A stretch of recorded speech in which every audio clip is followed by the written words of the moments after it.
ଆଜ୍ଞା ନମସ୍କାର। ବାପାଙ୍କ ନାଁ ହେଉଛି କଞ୍ଜାକା ପାତିଡ଼ି, ଗ୍ରାମ ହେଉଛି ଶିକପାଏ, ପଞ୍ଚାୟତ ହେଉଛି ଶିକରପାଏ, ବ୍ଲକ ହେଉଛି କଲ୍ୟାଣସିଂହପୁର, ଜିଲ୍ଲା ହେଉଛି ରାୟଗଡ଼ା। ଏ ବାପାଙ୍କର ବୟସ ଆଜିକୁ 64 ବର୍ଷ ହେଲାଣି, କିନ୍ତୁ ସରକାରଙ୍କ ତରଫରୁ ବାର୍ଦ୍ଧକ୍ୟ ଭତ୍ତା କି ଅବିବାହିତ ଭତ୍ତା କୌଣସି ଭତ୍ତାରେ ବି ଆଜ୍ଞା ପାଇପାରୁନାହାନ୍ତି। ତ ସେଥିପାଇଁ ଆମେ ବାପାଙ୍କ ତରଫରୁ ଅନୁରୋଧ କରୁଛୁ, ସରକାର ଟିକେ ଦୃଷ୍ଟି ଦେଇକି ଏଇ ଭତ୍ତା ସେକ୍ସନଟା ଟିକେ କରେଇଲେ ଉପକୃତ ହେବ।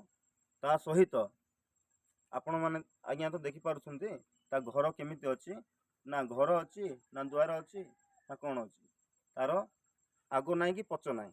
ସେ ଅନୁସାରେ ସେ ବାପା ଅସୁବିଧାରେ ଅଛନ୍ତି। ତାଙ୍କୁ ସରକାର ଟିକେ ଦୃଷ୍ଟି ଦେଇକି ଏହି ବାର୍ଦ୍ଧକ୍ୟ ଭତ୍ତା ହେଉ କି ଅବିବାହିତ ଭତ୍ତା ବି ହେଉ ସେକ୍ସନ କଲେ ବାପା ସରକାରଙ୍କୁ ଅଶେଷ ଧନ୍ୟବାଦ ଦେବେ।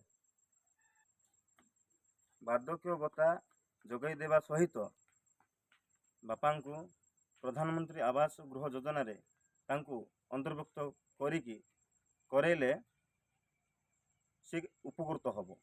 ତାଙ୍କୁ ଦେଖା କରିବା ପାଇଁ ନା ପୁଅ ଅଛି, ନା ସ୍ତ୍ରୀ ଅଛି, ନା ଝିଅ ଅଛି, ନା କୌଣସି ଲୋକ ଅଛନ୍ତି, କୌଣସି ବ୍ୟକ୍ତି ନାହାନ୍ତି ତାଙ୍କୁ।